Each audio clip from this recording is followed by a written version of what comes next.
계속해서 그 선지자들의 이야기를 통해서 하나님께서 어떻게 세밀하게 그 시대에 음성을 주셨는지 그 이야기들을 함께 나누고 있습니다.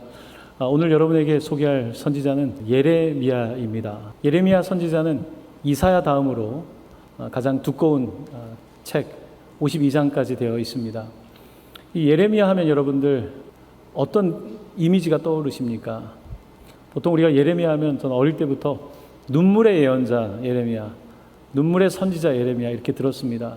예레미야는 정말 많이 울었던 선지자입니다. 왜 그가 그렇게 울었을까요? 그는 북이스라엘은 이미 멸망했고 남쪽 유다에 이제 멸망을 앞두고 40년 동안 활동을 했는데 그때 하나님의 말씀을 선포하면서 안타까웠기 때문입니다. 이게 시대를 비교한다는 것이 어려운 일이지만 우리로 말하면 구한말, 아마 1870년부터 1910년 한일 합방이 있을 때까지 그 40년처럼 가장 어려웠던 패망의 시기에 하나님의 말씀을 선포했기 때문에 그의 눈에는 눈물이 마를 날이 없었습니다. 예레미야 9장 1절은 굉장히 시적인 표현으로 예레미야의 슬픔을 이렇게 노래하고 있습니다. 우리 한번 같이 읽어볼까요? 어찌하면 내 머리는 물이 되고 내 눈은 눈물 근원이 될고 죽임을 당할 딸 내 백성을 위하여 주야로 울리로다. 예레미야가 내 머리는 물이라는 겁니다. 복수형입니다. 물이 넘쳐난다는 거예요. 그리고 내 눈은 눈물 근원이라는 거예요. 마치 수도꼭지를 틀듯이 계속 눈물이 나는 거예요. 주야로 눈물이 나는 거예요. 멸망하게 될 이스라엘을 바라보면서 예레미야는 계속해서 눈물을 흘리는 그런 눈물의 예언자로서 활동을 했던 것입니다. 북이스라엘의 아모스, 호세아, 이들은 북이스라엘이 멸망할 것을 예언했습니다. 하지만 멸망할 때까지 살진 않았습니다. 근데 예레미야는 남유다가 멸망할 것을 선포했을 뿐만 아니라 실제로 멸망할 때까지 살았습니다. 살아생전에 그것을 경험했기 때문에 그는 다른 선지자들보다 더 몸으로 그 고통을 겪어냈던 선지자라고 부를 수 있을 것입니다. 예레미야는 사실 읽어보면 읽기가 쉽지가 않습니다. 왜냐하면 이 감정 변화의 폭이 크기 때문에 그렇습니다. 그래서 예레미야는 일종의 산문, 수필을 읽듯이 읽는 것이 아니라 시를 읽는 것처럼 읽을 필요가 있습니다. 행간을 읽는다 그러죠. 도대체 예레미야가 지금 어떤 감정 상태인가? 이 역사 시대 속에서 지금 예레미야는 무엇을 느끼고 있는가? 또한 예레미야의 그런 표현들 속에서 하나님은 어떤 것을 느끼고 있는가? 하나님의 감정들, 이런 것들을 살펴볼 때에 예레미야서를 우리가 조금 더 깊이 읽고 깨달을 수가 있습니다. 오늘 예레미야서의 서론에 관련된 부분이고요. 앞으로 몇 주 동안 더 말씀을 드릴 텐데 먼저 조금 역사적인 배경에 대해서 조금 더 살펴볼 수 있기를 원합니다. 화면에 보여드리면 지금까지 저희들이 선지자들에 대해서 많이 배웠습니다. 모든 선지자들을 다 배운 건 아니고 글씨가 잘 안 보이시는 분도 있을 텐데 이제 북쪽에 있는 선지자들은 이미 끝났습니다. 지난주에 요엘, 호세아 이런 분들 다 지나갔습니다. 이제 남쪽에 누가 남아있냐면 이제 하박국, 스바냐 같은 동시대의 예레미야가 활동했던 것입니다. 예루살렘이 멸망하기 전 마지막에 활동했던 바로 그 예레미야 선지서. 그리고 나면 이제 다니엘, 에스겔 이런 인물들이 또 등장하게 되는데 그것은 또 다음번에 말씀을 드리도록 하겠습니다. 이 예레미야가 태어나서 사는 동안에 이 남유다의 왕이 7번 바뀌었습니다. 왕이 한 60년 정도 되는 시간 동안 7명이 바뀌었다고 하면 굉장히 많이 바뀐 거죠. 그만큼 그 시대가 혼란스러웠다는 이야기입니다. 예레미야 1장 2절에 3절은 그 시대의 역사적 상황을 이렇게 기록하고 있습니다. 아몬의 아들 유다왕 요시야, 여러분 요시야라는 이름을 잘 기억하십시오. 요시야가 다스린 지 13년에 여호와의 말씀이 예레미야에게 임하였고 요시야의 아들 유다의 왕 누구요? 여호야김. 요 이름도 기억하시고 시대부터 요시야의 아들 유다의 왕 누구요? 시드기야. 요 이름도 기억하시고요. 시드기야의 11년 말까지 곧 5월에 예루살렘이 사로잡혀 가기까지 임하니라 라고 되어 있습니다. 그가 태어나서 7명의 왕이 이제 바뀌었는데요. 그가 사역을 아마 10대 후반 혹은 20대 초반에 시작했다고 이야기하는데 그가 사역을 하는 40년 동안 5명의 또 왕이 바뀌었습니다. 왜 이렇게 왕들이 바뀌었냐면 어떤 왕들은 3개월밖에 통치를 못했습니다. 그 이유는 애굽에서 이 왕권을 흔드는 겁니다. 이 왕이 마음에 들지 않으니까 바꾸는 거예요. 또 한 번은 바벨론에서 또 마음에 안 드는 거예요. 또 왕을 바꾸는 거예요. 또 3개월 있다가 또 바꿉니다. 이런 일들이 진행되다 보니까 이 짧은 시간에 5명의 왕이 생겼던 것입니다. 자, 요시야라고 하는 인물을 여러분들이 조금 주목해서 들을 필요가 있습니다. 요시야라고 하는 인물은 개혁의 상징입니다. 그 당시에 말씀개혁, 종교개혁이라고 말하는데 그 개혁을 감당했던 사람입니다. 역사는 그의 할아버지 때로 올라갑니다. 므낫세라고 하는 왕이 통치할 때였습니다. 남쪽의 므낫세는 북쪽의 아합과 이세벨, 가장 악한 왕을 꼽으라면 북쪽에는 아합, 남쪽에는 므낫세입니다. 이 므낫세라는 왕이 얼마나 악한 왕이었냐면 자기의 자녀를 태워서 우상숭배를 할 정도였습니다. 이스라엘의 왕이 자기의 자녀를 태워서 봉양할 정도로 아주 악했던 왕이 므낫세 왕이었습니다. 이 므낫세의 이 손자인 이 요시야는 아버지와 므낫세의 행적이 싫었습니다. 그리고 그는 개혁을 단행합니다. 자, 개혁을 단행하는데 어떻게 개혁이 시작되었냐면 이제 성전을 수리하고 있었습니다. 성전을 수리하고 있다가 그곳에 바로 모세의 법을, 율법을 찾게 된 겁니다. 그동안 얼마나 성경을 멀리했으면 성경이 어디 있는지를 못 찾는 겁니다. 근데 요시야 때에 이 말씀을 찾게 되었고 소위 신명기 개혁이라는 사건이 벌어지게 됩니다. 다시 하나님께로 돌아가자. 다시 하나님의 명령을 따라 신명기, 다시 말씀하신 것 신명기를 따라 우리가 돌아가자. 이게 요시야 개혁입니다. 이때 예레미야는 같이 활동을 하면서 어떻게든지 이 꺼져가는 등불 같은 유다 땅을 회복시키려고 애를 썼던 것입니다. 이 요시야에 대해서 성경은 굉장히 긍정적인 평가를 하고 있는데요. 열왕기하 23장 25절 제가 봉독합니다. 요시야와 같이 마음을 다하며 뜻을 다하며 힘을 다하여 모세의 모든 율법을 따라 여호와께로 돌이킨 왕은 요시야 전에도 없었고 후에도 그와 같은 자가 없었더라. 자, 이렇게 요시야가 정말 어린 나이에 왕위에 올라서 엄청난 일들을 단행하였습니다. 하지만 이미 유다 땅은 부패할 대로 부패해 있었습니다.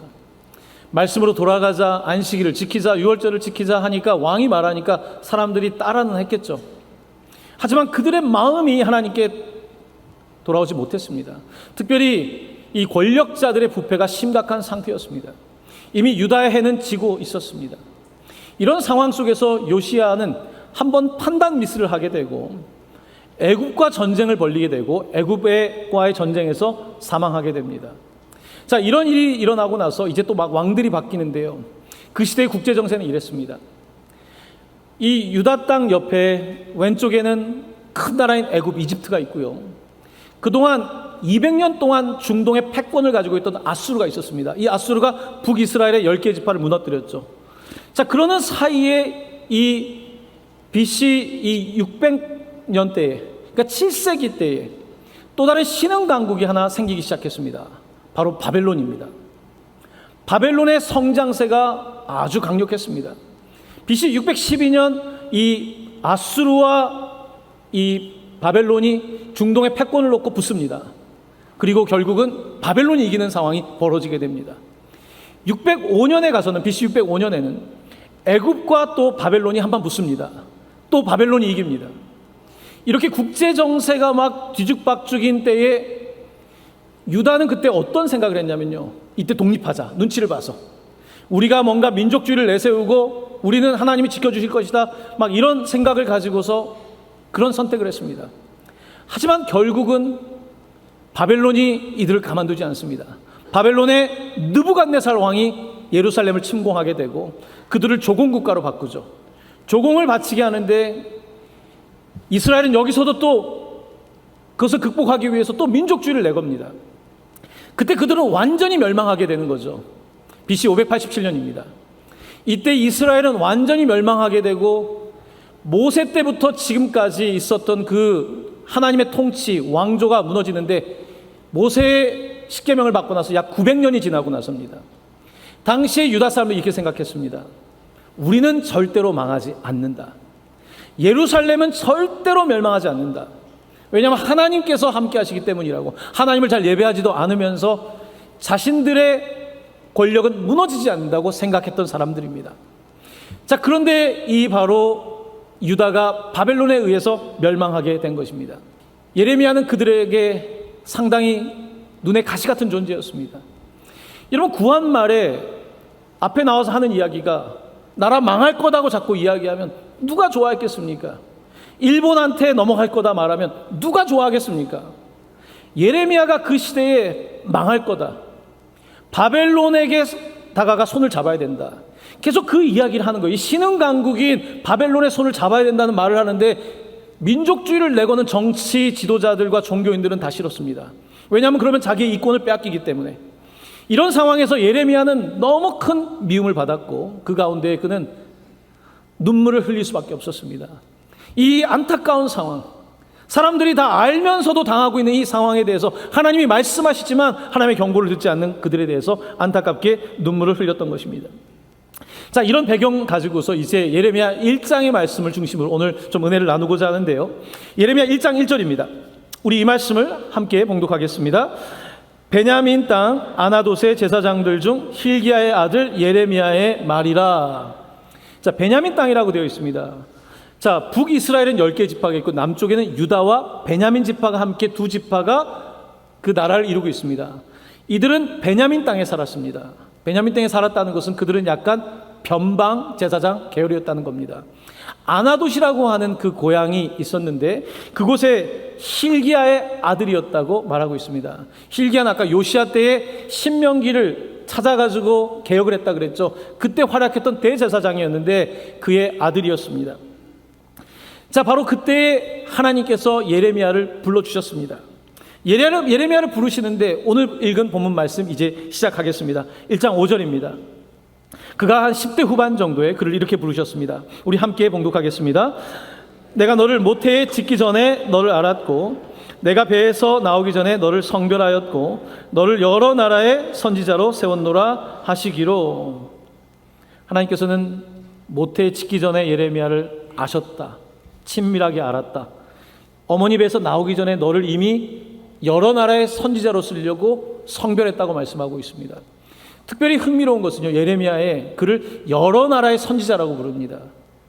하나님께서는 이 시대에 유다만이 아니라 바벨론을 사용하고 그 다음에 여러 나라들을 사용해서 말씀하시는데, 그래서 하나님께서는 이 여러 나라의 선지자라고 부르시면서 내가 너를 불렀다, 프라펫, 선지자로 불렀다고 말씀하십니다. 자, 그때 예레미야는 모세처럼 자기는 준비가 되어 있지 않다라고 이렇게 답변을 합니다. 1장 6절입니다. 함께 읽습니다. 내가 이르되 슬프도소이다. 주 여호와여 보소서, 나는 아이라 말할 줄을 알지 못하나이다 하니.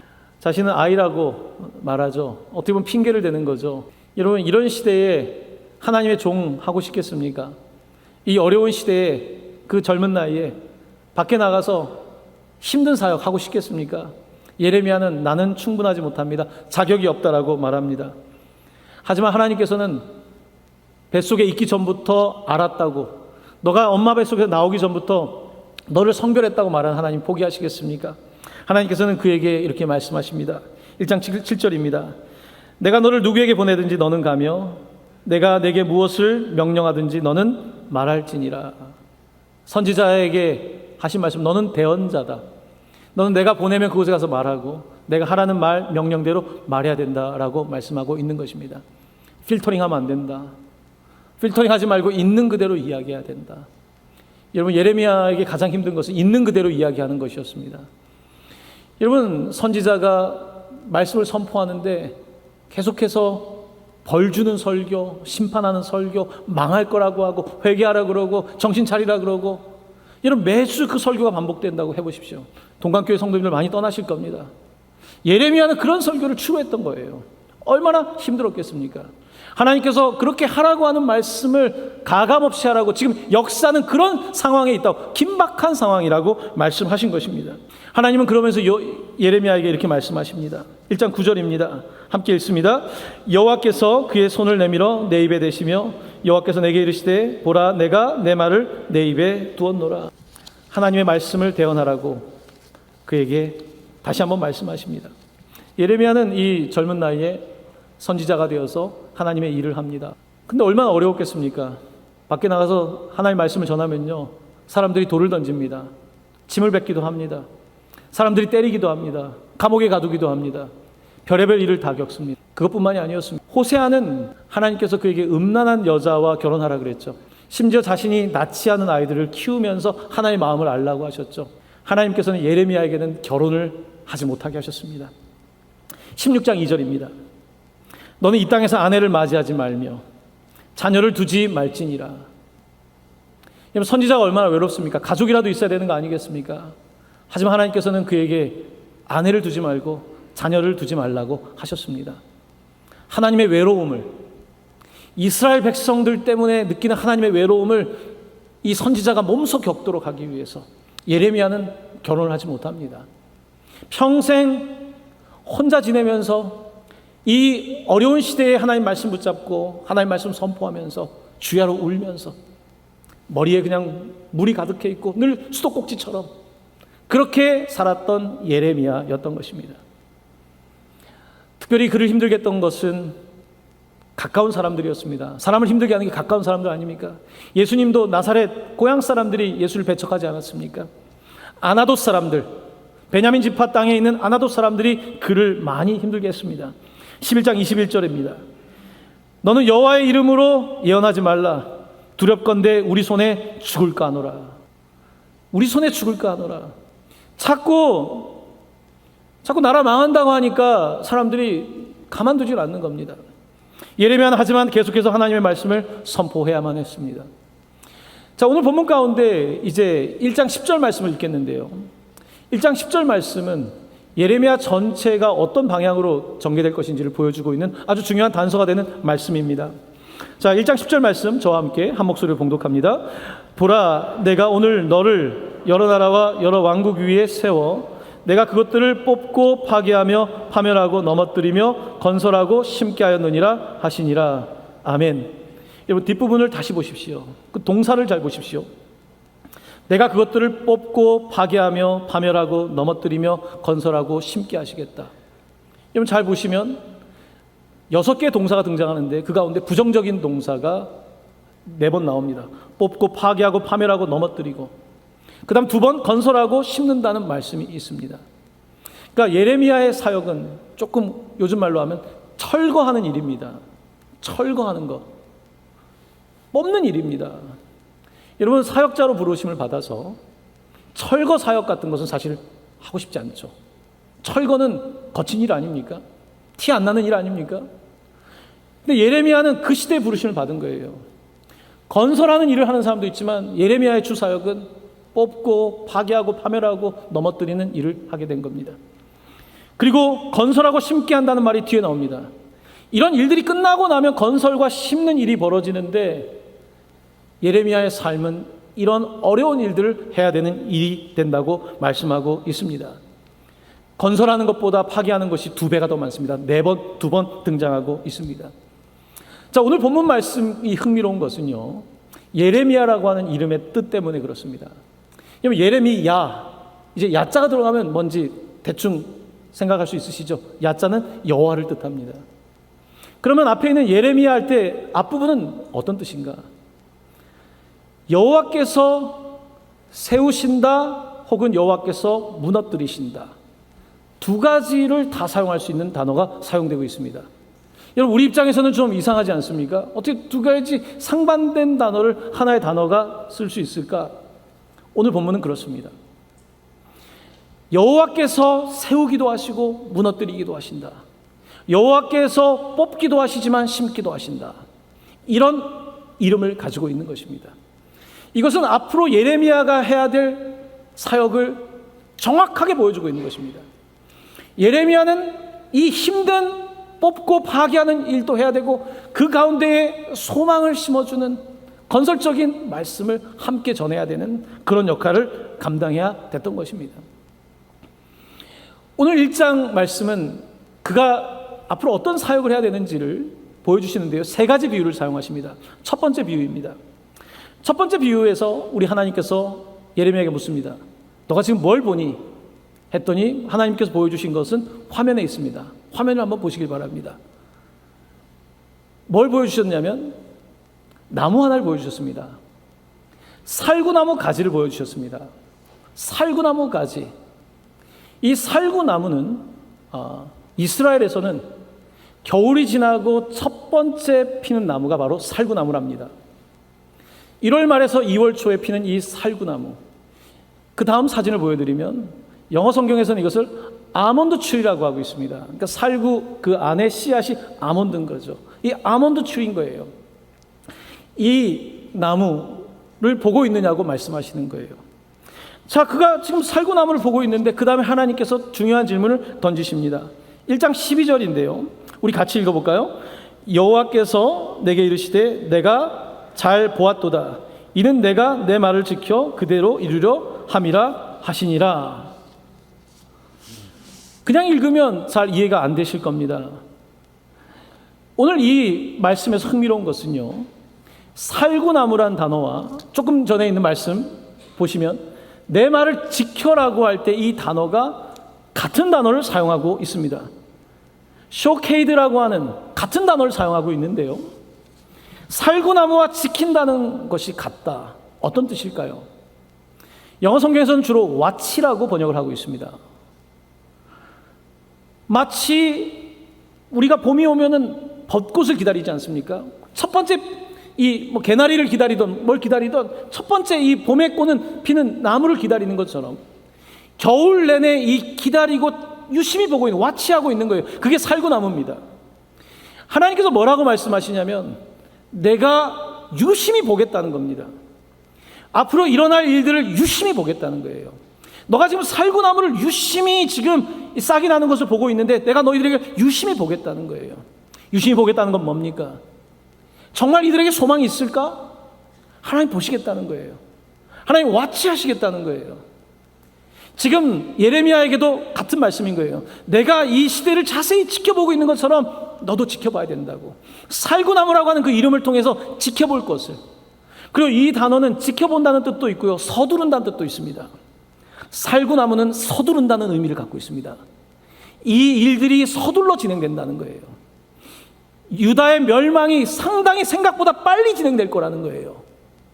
지금 역사적 변화가 우리는 그냥 괜찮을 거다라고 생각하고 있지만 이 바벨론이 훨씬 더 빨리 진격할 거라는 거예요. 이스라엘은 괜찮다라고 말하는데 역사는 그렇게 가지 않을 거라는 거예요. 그래서 살구나무, 지켜본다, 서두른다라고 하는 단어를 같이 쓰고 있는 거예요. 이것을 워드플레이라고 합니다. 말을 가지고, 같은 말을 가지고 상징적인 어떤 의미들을 가르쳐주고 있는 거죠. 하나님께서는 오늘 경고를 분명하게 하고 있는 겁니다. 그냥 살구나무, 아몬드 나무를 얘기하는 것이 아닙니다. 하나님께서 지금 이것을 바라보고 있다라고 하는 아주 중요한 말씀을 하고 있는 것입니다. 자, 두 번째 비유가 등장합니다. 자, 이번에는 예레미야가 간 곳에서 또 한 번 묻습니다. 내가 무엇을 보느냐? 자, 이번에 또 한 번 보여주셨는데 뭘 보여주셨을까요? 화면을 보시기 바랍니다. 하나님께서 보여주신 것은 이겁니다. 1장 13절입니다. 우리 한번 같이 이 말씀 읽어볼까요? 시작. 끓는 가마를 보나이다. 그 윗면이 북에서부터 기울어졌나이다. 다시 그림을 보여주시면요, 끓는 가마인데 북쪽에서부터 기울어져 있습니다. 사진이 좀 흐릿하긴 한데 뒤쪽에 보면 바벨론 군인들이 보이고 있습니다. 바로 북쪽에서부터 기울어져 있는 끓는 가마입니다. 이제는 강력한 신흥 왕국이 되어서, 제국이 되어서 이제는 유다 땅을 함락하게 할 바벨론을 보여주고 있는 것입니다. 그들이 끓는 물처럼 지금 이쪽으로 기울어지기 시작한 것입니다. 그런데 그 밑에 남쪽에 있는 유다는 지금 그걸 못 느끼고 있는 것입니다. 아니, 보고 싶지 않은 것입니다. 끊임없이 지금 하나님의 음성이 들리고 있지만 귀를 기울이지 않습니다. 괜찮을 거라고, 아무 일 없을 거라고 말하고 있는 것이죠. 자, 이런 시대에 예레미야가 얼마나 어려웠겠습니까? 세 번째 비유입니다. 그런 예레미야에게 하나님께서는 이렇게 말씀하십니다. 화면입니다. 1장 18절에 19절입니다. 보라, 내가 오늘 너를 그 온 땅과 유다 왕들과 그 지도자들과 그 제사장들과 그 땅 백성 앞에, 같이 읽어볼까요? 견고한 성읍, 세구등 노성벽이 되게 하였은즉 그들이 너를 치나 너를 이기지 못하리니 이는 내가 너와 함께하며 너를 구원할 것임이니라. 여호와의 말이니라. 아멘. 이렇게 서두른 임박한 이런 재난 상황 속에서 기운 가마, 끓는 가마가 이렇게 기울어져 점점 기울어지고 있는 이 상황 속에서 하나님께서 말씀하십니다. 너는 견고한 성읍이다. 너는 쇠 기둥이다. 그 당시에 쇠라고 하는 것은요, 여러분, 그 시대의 쇠는 대단한 거 아닙니까? 쇠로 된 기둥이다. 건물을 지탱하는 쇠 기둥이다. 너는 노성벽이다. 너를 그들이 감당하지 못할 거다. 사람들이 너를 때리고 감옥에도 보내고 별의별 일이 다 있겠지만 내가 너를 성별하였고 내가 너를 선지자로 불렀고 너는 아이라고 말했지만 내가 너를 지켜줄 거다. 내가 남들이 너를 이길 수 없을 것이다. 내가 여러 나라의 선지자로 세웠고 선지자로 세운 이유는 단 하나죠. 하나님의 말씀대로 이루어진다는 것을 선포하는 대변인으로서 그 일을 감당할 수 있겠다고 말씀하신 것입니다. 그렇습니다. 저는 예레미야서를 읽으면서요, 하나님이 나를 예레미야처럼 사용해서 부르시면 저는 도망칠 것 같습니다. 맨날 울어야 된다면 저는 그렇게 눈물이 많은 사람도 못 되거든요. 거기다 결혼도 하지 말라 그러면 이미 해서 다행이죠. 저는 여러분, 이게 상상이 되십니까? 결혼도 하지 못하고 아이도 갖지 못하고 그 외로움 속에 수야로 눈물을 흘리며 민족을 바라보며 그 이미 기울어져 있는데, 여러분, 기울어진 곳에 가서 아직 늦지 않았습니다 말하면 사람들이 뭐라고 합니까? 이미 끝났어, 혹은 저리 가, 이렇게 이야기하지 않겠습니까?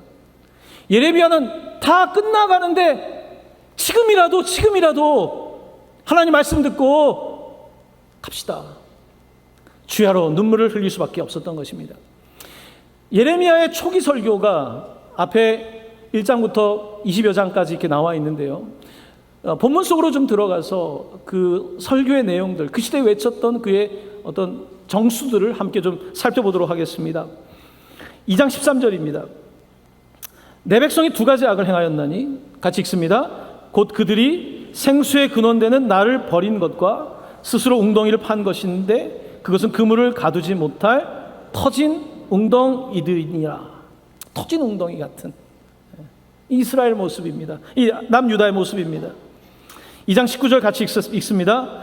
그런즉 내 하나님 여호와를 버림과 내 속에 나를 경외함이 없는 것이 악이요 고통인 줄 알라. 진짜 고통, 하나님이 그들과 함께하지 않는 이 고통. 4장 22절입니다. 같이 읽습니다. 내 백성은 나를 알지 못하는 어리석은 자요 지각이 없는 미련한 자식이라. 악을 행하기에는 지각이 있으나 선을 행하기에는 무지하도다. 계속해서 5장 1절입니다. 함께 읽습니다. 너희가 만일 정의를 행하며 진리를 구하는 자를 한 사람이라도 찾으면 내가 이 성읍을 용서하리라. 아멘. 여러분, 5장 1절 말씀은 충격적입니다. 이 성읍을 예루살렘 성읍을 돌아다니면서 단 한 명이라도, 10명이 아닙니다. 소돔과 고모라에 한 명이라도 정의와 진리를 구하는 자가 있다면 용서하시겠다고 말씀하고 있습니다. 그 시대의 타락함이 어땠는지요. 므낫세 때부터 그 타락함이 어땠는지요. 자신의 자녀까지 태워 죽이는 이렇게 무너져버린 정의, 이유도 없습니다. 그저 자기 거밖에 모르는 그런 시대, 아무랬던 시대, 그러니까 같이 망하는 것을 선택한 것이죠. 한 사람도 없다라고 찾아보라고 하나님께서 말씀하시는 거죠. 7장 16절입니다. 같이 읽습니다. 그런즉 너는 이 백성을 위하여 기도하지 말라. 그들을 위하여 부르짖어 구하지 말라. 내게 간구하지 말라. 내가 내게서 듣지 아니하리라. 기도도 하지 말랍니다. 예레미야가 자꾸 기도하면 하나님도 힘들지 않으십니까? 기도도 하지 말라고. 정말 소망이 없고 하나님에게도 소망이 없는 하나님에게 방법은요, 철거밖에 없는 거예요. 이걸 뭐 어떻게 좀 리모델링을 하고 뭐 좀 어떻게 토목공사를 좀 다시 하고 안 되는 거예요. 여기 뭐 밭을 좀 갈아가지고 뭐 한다? 안 되는 거예요. 완전히 이게 하지 않으면 안 되는 이런 상황이 된 것입니다. 예레미야 7장에 가면요, 저는 설교를 준비하면서 저 개인적으로는 가장 가슴 아픈 설교 대목을 발견했습니다. 이 말씀을 제가 여러분께 봉독해 드립니다. 오늘 이 본문은요, 예레미야가 예루살렘 성전 들어가는 문 앞에서 했던 설교입니다.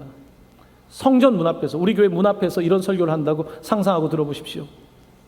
너희는 이것이 여호와의 성전이라, 여호와의 성전이라, 여호와의 성전이라 하는 거짓말을 믿지 말라. 3번 이야기합니다. 제가 다시 읽겠습니다. 성전 앞에 설교하면서 너희는 이것이 여호와의 성전이라, 여호와의 성전이라, 여호와의 성전이라 하는 거짓말을 믿지 말라. 너희가 만일 길과 행위를 참으로 바르게 하여 이웃들 사이에 정의를 행하며 이방인과 고아와 과부를 압제하지 아니하며 무죄한 자의 피를 이곳에서 흘리지 아니하며 다른 신들 뒤를 따라 화를 자초하지 아니하면 내가 너희를 이곳에 살게 하리니 곧 너희 조상에게 영원 무궁토록 준 땅이니라. 아멘. 예레미야는 성전 앞에서 3번 여호와의 성전이다, 여호와의 성전이다, 여호와의 성전이다는 거짓말을 믿지 말라는 거예요. 당시 사람들은 그냥 여호와의 성전, 솔로몬의 이 성전이면 된다라고 하는 그런 미신, 교회면 된다는 생각. 교회라고 되는 게 아닙니다. 오늘 하나님께서 오셔서 우리가 성전이라고 모여 있는데 이게 거짓말이라고 누군가 말한다면 어떻게 하시겠습니까? 여러분, 예레미야가 이런 설교를 하고 남은 낫겠습니까? 성전 앞에서, 여호와의 성전 앞에서 이게 거짓말이다, 이 거짓말이다라고 말하면 누가 좋아하겠습니까? 예레미야 26장에 가면요, 그는 성전에서 이런 설교하다가 잡혀가서 매 맞고 감옥 가는 이야기가 등장합니다. 참 어려운 일을 했던 거예요. 다 가는 길에 같이 가면 괜찮은데 혼자서 이런 외롭고 힘든 길을 그는 걸어야만 했던 것입니다. 그는 사람들에게 매 맞고 침뱉음을 당하고 조롱당하는 것이 참 힘들었습니다. 하지만 그를 더 힘들게 했던 것은요, 그런 사람들의 박해가 아니었습니다. 핍박이 아니었습니다. 20장 9절입니다. 내가 다시는 여호와를 선포하지 아니하며 그의 이름으로 말하지 아니하려 하면 나의 마음이 불붙는 것 같아서 골수에 사무치니 답답하여 견딜 수 없나이다. 예레미야를 정말 힘들게 했던 것은요, 그렇게 설교를 하면, 그렇게 하나님 말씀을 선포하면 사람들이 때리고 조롱하지만 더 힘든 것은, 그래서 이제는 말하지 말아야겠다, 이제는 입 다물고 있어야겠다 라고 하면 막 가슴에 불이 붙는 거죠. 이 나라 이 민족을 바라보면서 가슴에 불이 붙는 거예요. 그래서 막 가슴에 사무치고 막 골수에 사무치고, 그래서 그는 답답하여 죽을 지경이라고 말하고 있는 것입니다. 이 예레미야는 이 아주 감정의 기복이 굉장히 심합니다. 여러분, 감정의 기복이 안 심하겠습니까? 어떤 사람들은 예레미야서를 읽으면서요, 논리를 좋아하시는 분들은 이 앞뒤가 안 맞고 그렇다는 거예요. 그거는 모든 것이 논리 정연할 때 이야기죠. 지금 이 구한말 같은 시대에, 유다의 마지막 시대를 살아가면서 그게 되겠습니까? 이 안타까운 마음을 전하기 위해서 예레미야는 소리쳐 외치고 있는 것입니다. 한 번은 그는 혼자 있는 곳에서 이런 고백을 합니다. 20장 18절입니다. 어찌하여 내가 태에서 나와서 고생과 슬픔을 보며 나의 날을 부끄러움으로 보내는고 하니라. 욥기 기억하시죠? 욥이 자기가 태어난 날을 저주했거든요. 왜 어머니가 임신하셨습니까? 왜 내가 어머니 배에서 죽지 않았습니까? 욥이 그걸 저주했거든요. 하나님께서 태에서부터 너를 성별했다고 그랬는데 예레미야는 뭐라 그러냐면, 내가 왜 태에서 나왔습니까? 하나님, 나 왜 태어나게 하셨습니까? 내가 왜 이 부끄러움을 당합니까? 라고 고백하고 있는 이 절절한 그의 아픔을 노래하고 있는 것입니다. 예레미야서는 사실 어려운 책입니다. 여러분, 집에 가서 읽어보시면 참 어렵습니다. 하지만 하나님의 마음으로 들어가서 구절구절을 읽다 보면요, 하나님이 어떻게 우리를 향해 느끼시는지 안타까운 마음을 우리가 볼 수가 있습니다. 이 예레미야서는 구약으로 끝나지 않습니다. 신약의 복음서에 예레미야라는 이름이 등장하는 거 알고 계십니까? 한 번은 예수님께서 가이사랴 빌립보라고 하는 곳에 제자들과 함께 가셨습니다. 가이사랴 빌립보, 가이사, 로마의 황제가 지은 도시에 가셔서 그들에게 묻습니다. 사람들이 인자를, 나를 누구라고 하느냐? 사람들이 과연 나에 대해서 뭐라고 말하니? 라고 묻습니다. 그때 마태복음 16장 14절입니다. 우리 이 말씀 같이 읽어볼까요? 시작. 더러는 세례 요한, 더러는 엘리야, 어떤 이는 예레미야나 선지자 중에 하나이다. 사람들이 예수님을 보면서 세례 요한이라고도 하고 엘리야라고도 하고 또 뭐라고 했다고요? 예레미야라고도 했다는 것입니다. 왜 예레미야라고도 불렀을까요? 예수님이 심판에 대해서, 회개에 대해서 말씀하시지 않았습니까? 예수님께서 임박한 이 문제에 대해서 굉장히 절박하게 말씀하지 않았습니까? 예레미야를 보는 것 같았던 거예요. 또 왜 그랬을까요? 예수님도 눈물 흘리는 그 모습으로 오셨기 때문 아니겠습니까? 목자 없는 양 같은 무리들을 보시면서 불쌍히 여기시는 그 모습, 고아와 과부와 나그네를 돌보시는 우리 주님의 모습, 병원에 가서도 쇼음이 없어서 아무것도 돈 받지 못하는 여인을 위해서, 태어날 때부터 앞을 못 보는 아들을 위해서, 고통당하고 있는 그들을 위하여서 눈물이 글썽거리셨던 바로 우리 주님의 모습을 보면서 사람들은 혹시 예레미야가 아닌가, 세례 요한의 모습도 있고 엘리야 같은 권능의 모습도 있지만 그 예레미야 같은 그 모습, 혼자서 그 모든 짐을 짊어지고 있는 그런 모습들을 그들이 보았기 때문에 예레미야라고 부르지 않았겠습니까? 자, 그거는 사람들이 부르는 거고요. 그때 예수님께서 그들에게 묻습니다. 그렇다면 제자들에게 너희들은 나를 누구라 하느냐? 사람들은 그렇게 얘기하는데 너희들은 나를 누구라 하느냐? 그때 베드로가 고백합니다. 주는 뭐라고요? 그리스도시요 살아계신 하나님의 아들이십니다라고 고백합니다. 여러분, 예레미야는 그 이름의 뜻처럼 무너뜨리기도 하고 세우기도 하시는 그 역사 속에서 그것들을 몸소 겪어냈습니다. 하지만 그는 하나님의 대언자였지만 역사를 바꿀 수는 없는 한 사람에 불과했습니다. 하지만 이 땅에 오신 예수 그리스도는요, 대언자가 아닙니다. 그는 바로 살아계신 하나님의 아들이십니다. 그는 이 땅에 오셔서 여호와께서 무너뜨리셨습니다. 철저하게 무너뜨리셨습니다. 철저하게 짓밟혔습니다. 십자가에 죽기까지 하셨습니다. 그는 그렇게까지 무너지고 넘어지고 사람들은 조롱하고 이 온갖 어려움을 다 겪었습니다. 하지만 성경은 말씀합니다. 그를 죽은 자 가운데서 일으키셨다고, 세우셨다고, 바로 예수 그리스도의 복음의 부활의 사건을 증언하고 있는 것입니다. 사랑하는 성도 여러분, 오늘 예레미야는 여호와께서 무너뜨리기도 하시고 일으키시도 하는 그 역사를 막을 수 없는 한 사람으로 살았지만, 우리 주 예수 그리스도께서는 자기 자신이 온전히 십자가에 죽으심으로 말미암아, 온전히 자신을 뽑아냄으로 말미암아, 예수 그리스도께서는 모든 것들 자기를 철저하게 죽이심으로 말미암아 하나님께서 그를 다시 세우시는 놀라운 구원의 역사를 이루신 것입니다.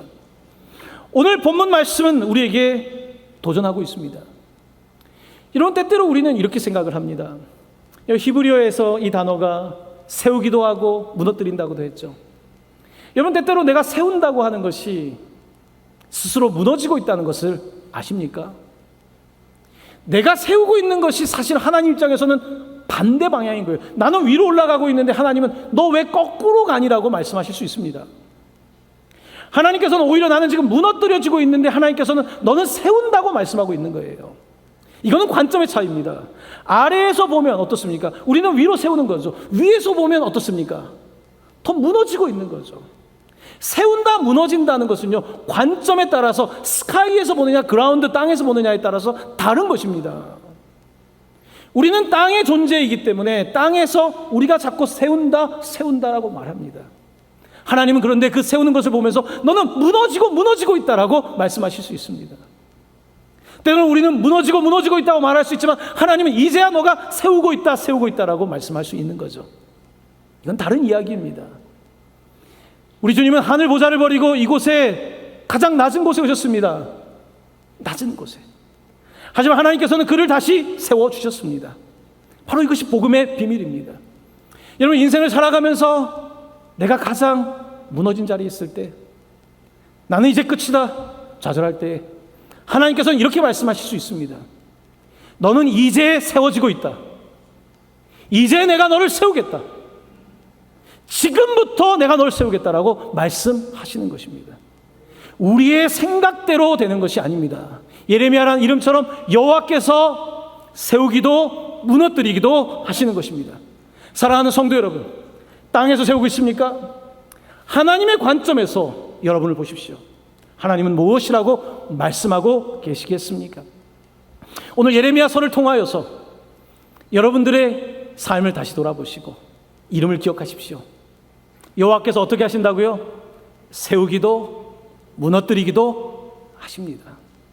이 말씀을 받으시고 여러분의 삶이 하나님께서 세워주시는, 하나님께서 일으켜주시는 복된 삶이 될 수 있기를 예수님의 이름으로 간절히 축원합니다. 아멘.